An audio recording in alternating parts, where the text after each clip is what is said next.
YouTube channel. All right, it says we are live. Hello, hello, everybody. It's JJ Conway. I want to welcome you to some morning tea. I've got me in the new office, and we got Johnny Lynham, the military CEO.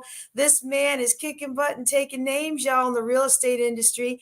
And so we're going to be talking a little bit today about some goods, bads, and uglies when it comes to wealth building. Johnny, welcome to Morning Tea, and welcome to the Juneteenth Legacy Conference. How you doing this morning?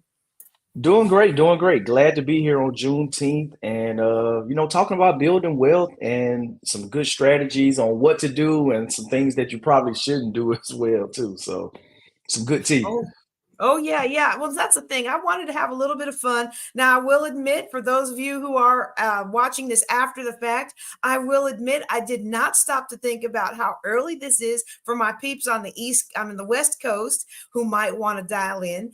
And we do, you do stuff, you learn stuff, and you get better. There's no failure. But I always figure it's important to go forward and do something than it is to sit around trying to wait and make things perfect.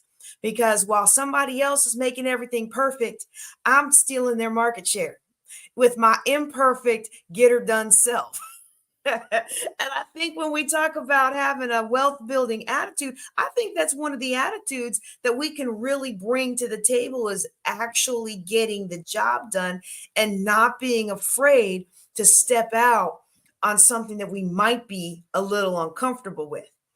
And I'm sure you would agree that one of the things that people are very, very uncomfortable with is also one of the top wealth builders out there, and that is real estate. So you talk to us a little bit about your real estate journey and what you see in the culture right now with regards to real estate. No, I think you agreed. I think Gallup just came out with a poll that talked about for the 10th year in a row, real estate is the number one investment that Americans view over stocks and bonds and gold. And, my journey started in the Air Force, first duty station. And, it was really a humbling feeling coming out with an electric engineering degree from college and still having jacked up credit because I didn't know. I didn't know about credit. I didn't know about, finances in regards to stock market, real estate, and it was extremely humbling to have a family member sign on my first lease deal in order to get an apartment in my first duty station. And so Ooh. I got my act together, and that's the thing because they don't teach you this stuff in school. And to be an engineer and not know about basic finances on how to live, about how to get shelter and housing and how to pay for that and how interest rates are driven. And so for me, went through Lexington Law, got my credit together. 10 months later, I got opportunity. A lieutenant buddy of mine, Nick Battle, reached out to me. He found a duplex and he offered up for me to get a side, and he gets the other side, and the rest is history. I was paying $300 less than what my rent was at the apartment building, and I actually got money back at close and didn't even have to pay money out of pocket to get an asset. And so, that just drove a passion with me. And from there, just using my VA loan to buy foreclosures as we moved around with the service. And then going out on our own, my wife and I building our home renovation company. We're doing fix and flips in 2015 and eventually getting in multifamily in 2020 and just building a $14 million portfolio now across multiple states. And it's just been a blessing that I would have never saw it happening now, but all started with the decision and getting information and taking action, like you said, not waiting for the perfect time. Because I wasted a lot of years even before I got started from procrastinating. And I just encourage anybody, whatever it is that you want to do, there's never going to be a perfect time. Just take action. Just take action. And then you said something else that I really want to key on that a lot of people miss. And of course, I'm still moving into this new office and I don't have all my things the way I want them. But if I had my paper, everybody who watches my Thursday nights, I'm really big on Sharpie paper drawing out the concepts. But wealth building is an exponential growth process. It starts off very slow at the beginning and then it takes off. And a lot of times we don't make it to the takeoff part because we give up in the slow beginning. And I Mm. think about the tax sales, which is a huge strategy that I use in my portfolio to acquire property without going into debt. And, every year it's maybe ten to $15,000 into the tax sales. But now we're seeing that multiplication where instead of it being, every year it's just, it started off with Started off well, started off with zero because I thought I could get them for 500 and I couldn't back then because I didn't know how to do my research like I do now. But it started off with $2,000, $4,000, and then just turning that interest and turning that account into something. And now we're at we're at 750,000. And so just Nice. looking at that acceleration. But if I'd have given up 2, 3 years ago, then I would have said, well, gee, this tax sale strategy isn't working for me. It's not moving fast enough. It's not doing what I need it to do. I need something now. I need my easy button to go for real estate. And what it's doing now is it's starting that acceleration. And I went and emailed one of my mentors and I was like, look at this. This is the result. And he celebrated with me, someone who taught me how to do this, about 7 or 8 years ago. But we give up in that slow, and we never make it to that. What in the Bible they call it dunamis power, that power that just keeps on going, the money that just Yep. keeps on going. I'm like, I see it starting to happen, and I'm very excited. Now, look, y'all, don't come asking me for no money. That's in my self-directed IRA. And even though I'm younger than I look, I still can't access it. So you just go work on building your own wealth. But seriously though, That's why do it. you think more people don't do real estate? Well, I think one thing is a fear and a lack of information that I talk with a lot of high net worth individuals, and it comes down to a lot of they don't have the time. They're really focused on their career. When you bring in kids and multiple kids and their activities, and a lot of times you just get caught up in the easy button, like you just brought up, was like, hey, your company is gonna match the 401k contributions, and you just do it, and you really don't have a diversified portfolio. You don't have that exposure to other alternative investments that can beat out the market and have over a long period of time. And so I think that's just the lack of understanding and time for a lot of people. And for whatever reason, a lot of people focus on entertainment. Going to spend money on cars and vacations and wealth, and thinking down the road 5, 10 years is so it's not fun. It's not sexy. And so you see a lot of people that they don't focus on it. What's the term? YOLO. You only live once. That's And so I right. think a lot of people don't focus on it, especially like right now where we are in a high interest rate environment. That a lot of people are taken back because they don't have the strategies. They don't know. They don't have the experience to know how to navigate a market like this. And so that's the thing that you got to understand, that there's always opportunities to build wealth, but you just got to know how to position yourself and have the right strategy for that moment in the economy. Absolutely. And then be willing to connect with somebody who does if you don't. And that speaks to a greater issue within the Black community. And so we'll talk about that in just a second. But before I go into that, our keynote speaker for today, Dr. George Fraser, is going to be talking about keys, 5 keys that every family needs. And one of the things he talks about is how he invested in real estate and how he bought up 7 homes and rent to own them to people in that community who would help revitalize that community. And he bought those homes during a time when the interest rates, he doesn't say it in the video, but just if you do the mental math, he bought Mhm. those homes during a time when the interest rates were like 15%.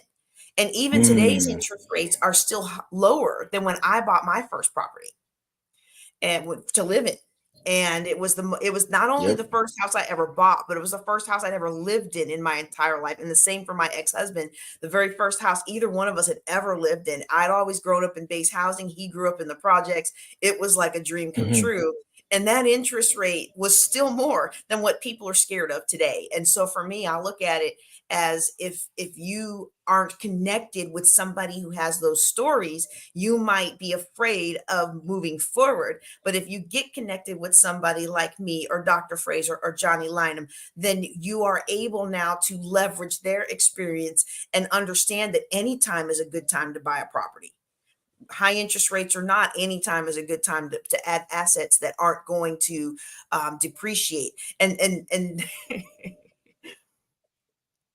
they're I'm the poster child for market crash ruined my life, right? Mm, $845,000 in debt. One of those properties still isn't back up to where we paid for it. And this has been what, 12, 13, 14 years? No, 2008, 2009. Yeah, so it's like 16 years later and that property still hasn't come back to the value we originally paid for it. So I'm the poster child for that. I get it. I get it. However, generally speaking, real estate is going to appreciate. And if you make your money when you buy and you buy it correctly, then you will be able to realize that equity and have those rents come in, even if the market crashes, because people still gotta have a place to live. Hey, good morning. Good morning, y'all. This is one of our speakers who's going to be on tonight in our author showcase. Y'all, she submitted a fabulous chapter for our anthology. Good morning. Good morning. You're welcome to join us in the discussion. We're talking about mindset issues that keep people from doing what makes them wealthy. And we've already identified some of it is a lack of knowledge. Some of us went to school and nobody taught us anything about how to manage our money. And I think because it is Juneteenth, I think it's important for us to have the discussion that there are very real instances that even when you are trying to get your financial education, where people do what they can to hold you back. Hey, good morning. Good morning. Another one of our fabulous speakers and authors. Oh my goodness, y'all, you're going to love this conference today. And yes, ma'am, it is the statues. Let me tell y'all a story that really broke my heart. Really broke my heart. I was going to George Mason for my financial planner certificate. And we're going to get back to Johnny and real estate later, but I want y'all to hear this because sometimes we think a lot of our lack of education is our fault. It isn't always our fault, although it is our responsibility to do something about it. So I want to give you this story. So I'm getting I'm getting my financial certification, and it's the coursework to being able to become a certified financial planner. You're not supposed to say it like that, but that's what to get your CFP. And so, but it's a certificate program on its own, but it also serves as a coursework, which is why I was in there. And so we're getting ready to go on a trip, and I knew I couldn't stay the whole weekend. Every weekend, every other weekend, it was like a whole weekend class. And I needed to get to this trip because I'm a minister and we're having a church meeting, and I needed to get going. I needed to get going. And the guy kept saying, well, after the break, I'll share you all a strategy on how to ace this concept on the test. And the concept was options. So if any of y'all have heard about stock options and understanding when to actually buy them and when to sell them and when to take them and when not to not take them, like it can be very complicated and the math can be a little complicated. Okay. But to be a financial planner, you got to know all that stuff, right? So I'm a financial coach most of the time, but I'm also a financial planner. Most of my clients don't ask for financial planning, but I know how to do the stuff. Well, I didn't know how to do that. So I was waiting on my trip so I could get this key, right? And so then he says, we come back after the break, and he's like, oh, I thought you were leaving. I was like, well, I want to hear the tactic. So he says, well, let's go get into this, and then I'll tell you after lunch. And I'm thinking, I really got to go, but I want this tactic because this is really hard. This is really a hard concept for me. The concept of options isn't hard for me, but the math behind the options was different from math I did as a physicist at the Air Force. And so after lunch, we come back and he's like, you're still here. And I'm like, yeah, you said you were going to give us a great tip to help us on our CFP exam. And he gets to teaching. And I'm looking at the clock and I'm like, if I don't get on the road now to Philly, I am never going to make it in time for this ministers meeting. And so I grab my son who was there with me and I leave my recorder behind because I want the tips. And y'all, he's in the middle of teaching about something else. He wasn't teaching about options. He might have been teaching about retirement plans or something like that. Me and my son get up out the back door. No sooner does the door close than he says, okay, everybody, let me go ahead and give you that tip I've been telling you I'm going to give you all this time.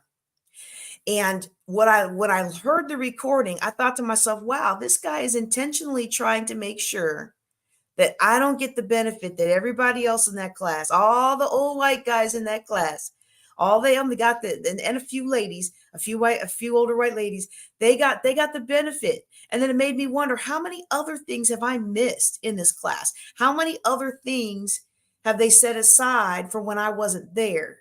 Just because I was a single mom at the time And so when you're a single mom, sometimes you can't be at everything.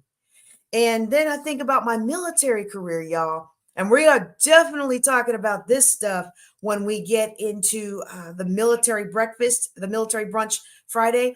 But in my military career, I think about the times where they were giving me the wrong answers at the Air Force Academy and finally said, look, stop coming in here because our job's to get rid of you. If you stop coming in here, we'll stop giving you the wrong answers.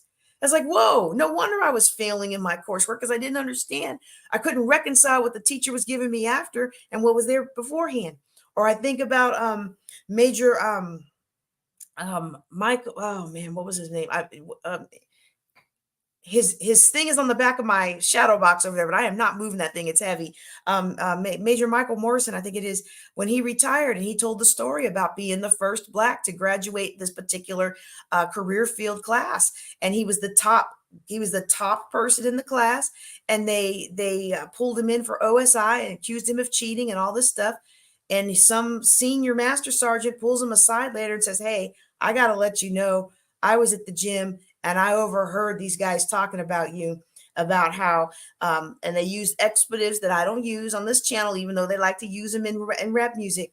That no Black person will say that has ever been number one in my class, and no one ever will. And I sicked my OSI buddies on him to make sure that he's too tired to perform well and he's too stressed to do well in my class, and he still graduated number one." But we think about all these kinds of things, and sometimes we don't see it. If nobody ever came and told him, he wouldn't have seen it. And if he hadn't told the story at his retirement, I wouldn't have looked back and thought, huh, this happened. All the stories he told his retirement. This happened in my career. This happened in my career. This happened in my career. This happened in my career. It is not a coincidence. If I hadn't had the recording, that guy, that instructor was the nicest guy. Every time he saw my son, he would give him $5 or a dollar or something. Every time, didn't bring him all the time, but single mom, it's hard to find care for your kids sometimes. So sometimes you just bring them everywhere, and seemed like the nicest guy. So you think. And a lot of us in our environments, corporate environments, academic environments, we think we're getting along. We think the boss appreciates us, but we're not getting the promotions. We're doing the work, but we're not getting the promotions. And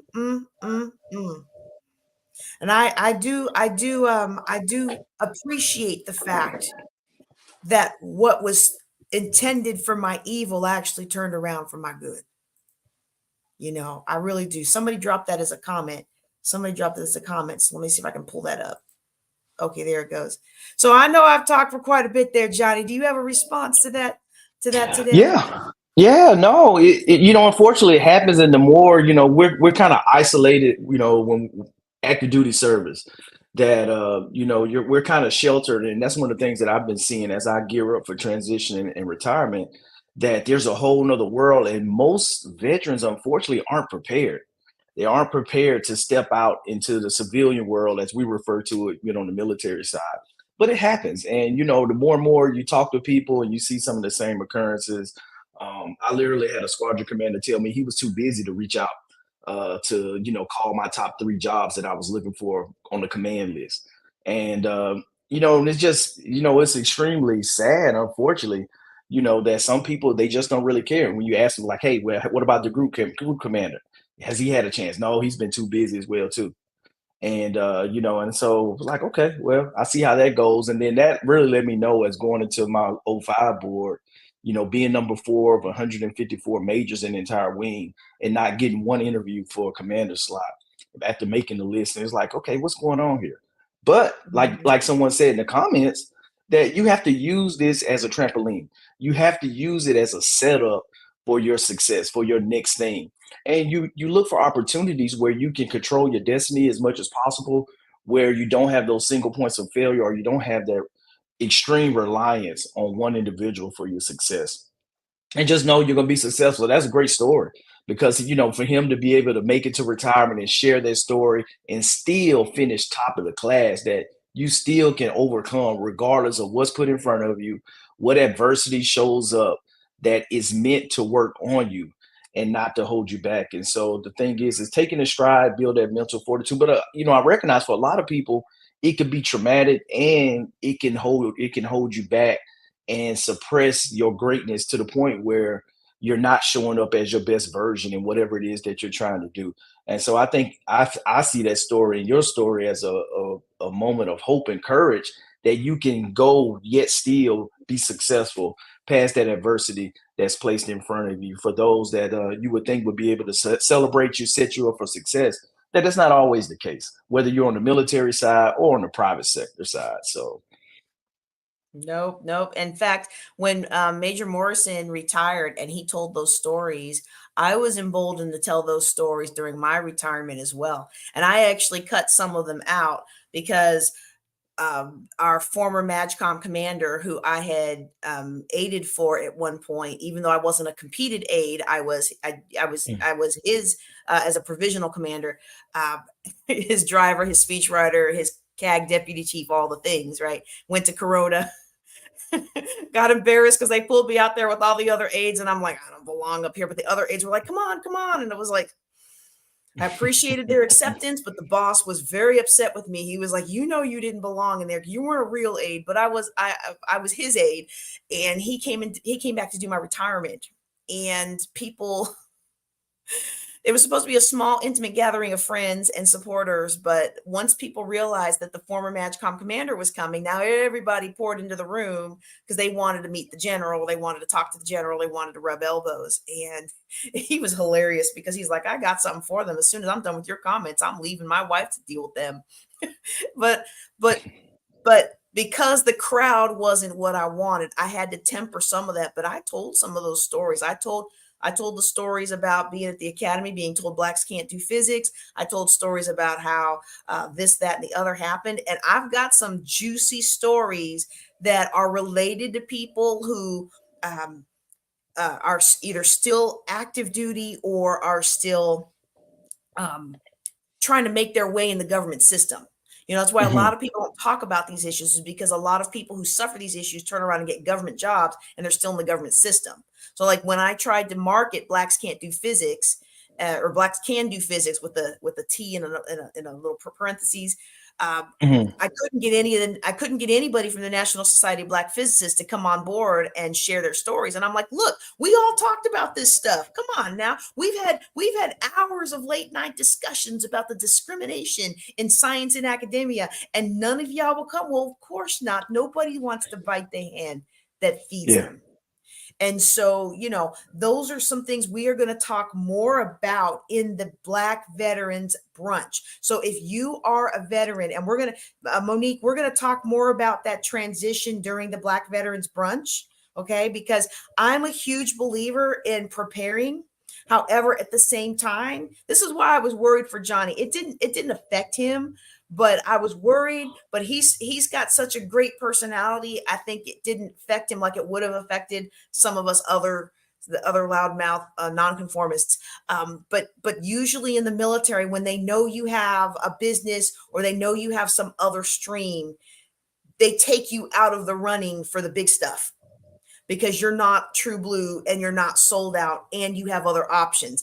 And they were already going to cut you out, but you just gave them a nice legal excuse to cut you out. Okay. And so we're going to talk more about those things and about transitioning during the Friday morning Black Veterans Brunch. And we're going to talk about military issues at the morning tea Friday, but then we're going to really talk about military issues in the closed Zoom session. We're gonna have a closed Zoom session. Now, look, we all know that can nobody guarantee anything electronic is private. All right. But we're not recording it, and we're doing our best to maintain the anonymity of the people who want to remain anonymous through a vehicle like Zoom. Okay. So we're definitely going to talk some more about that. Wow, this time is really flying. We've got 7 minutes left, and I'm feeling like we got 7 minutes till the main conference starts. Johnny, do you have anything else you want to talk about? I know we talked about that real estate and the Gallup poll. Was there anything else you wanted to talk about this morning? Not really. I'm really excited about the conference. I tell everyone when you attend conferences like these to figure out what's that one or two things, no kidding, that you want to receive, and you know that you're looking to take back from this conference, and be able. I know with the virtual, make sure you participate in the different chats, drop your questions in there where you can get answers. It's like there's no reason you should leave this conference at the end of day three and not walk away with the resources that you need, with the information that you need. You have a phenomenal lineup of speakers across different topics and a really large breadth of experience and expertise that people can tap in that they usually wouldn't get an opportunity to. So I really encourage the audience to take advantage of it, to be engaged, and don't, hey, a closed mouth doesn't get fed. If you have questions, you need information, reach out and connect. Yes, thank you, thank you. Absolutely. That's such an important reminder because we think a lot of times that folks who come in and share their expertise, they don't want to be bothered with our questions. But the older I get, the more I understand why some of my mentors poured into me. It's part of our longevity and our legacy to be able to pour into somebody else. Like it's great. It's great that I bought a $750,000 portfolio with this year's tax sale with only about $5,100. That's fantastic. That's Okay. it. It is. However, what good does that do me when I die? I cannot take that with me. Now that wealth can translate to my children, sure.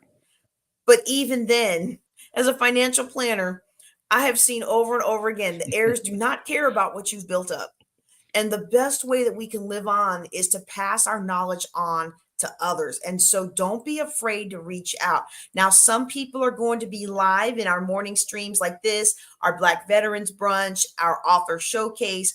Others are pre recorded talks, but you can still reach out. We have the Juneteenth Legacy Facebook group, and many of our high level keynote speakers are members of that group, and they may not always respond, but every so often they will reach out. So tag them and ask a question. Okay, we also have our Juneteenth Legacy Facebook page, and you can drop your comments in there as the broadcast is going, even on the broadcast page. Want to encourage you to get involved. This isn't we like passive income, but passive income doesn't come passively. Oh, That's y'all, right. I should coin that. That's my That's new the thing. bar. Passive income doesn't come passively. But we really want you to encourage you to participate. And I'm gonna make a plug for next year. We have been planning for the last 6 months or so. We've converged upon two different locations in the Dallas Fort Worth area that I'm gonna go do a site visit on. So we would love, love, love to have you participate in next year's conference. If you have a story to share, if you have expertise, if you have struggles that you've overcome and you're able to influence others to overcome, or if you want to get started with a group of supportive speakers who will help you grow into that as you learn how to tell your story and go through our speaker trainings. We absolutely, absolutely would love to have you join us either in Dallas live or in the hybrid. It's a hybrid conference in the Zoom portion of the conference. Wait, I am just flubbing that all up. Let me say that again. Whether you are in Dallas, Fort Worth area with us in person, or whether you are live on the Zoom that's going to broadcast the in-person event, or whether you submit a pre-recorded broadcast to go out all over the world complimentary, we want you to be involved in Juneteenth Legacy 2025. You can already start, the signups have already started at speak at Juneteenth.com. So next year we'll be in Dallas, and we have already begun talking with Tulsa, Black Wall Street Juneteenth celebration about being in Tulsa in 2026. I'm very excited about this, and we hope that you'll be a part. Johnny, thanks again for being here for our morning tea. The tea was good today. We didn't. This is how you got two military professionals. We didn't get into the gossip I had intended to get into, but I think we got the job done today, y'all. We So did. we're going to go ahead and sign off now, and we're going to get ready to switch over to our main conference. You can watch the main conference at Juneteenth. I'm going to drop it in the chat. Juneteenth ENTH, spelling in public is a thing. Juneteenth Legacy Live.com. Those should be starting in about 2 minutes. So go grab yourself a quick bio break and join me back in the broadcast rooms at JuneteenthLegacyLive.com. Bye, everybody.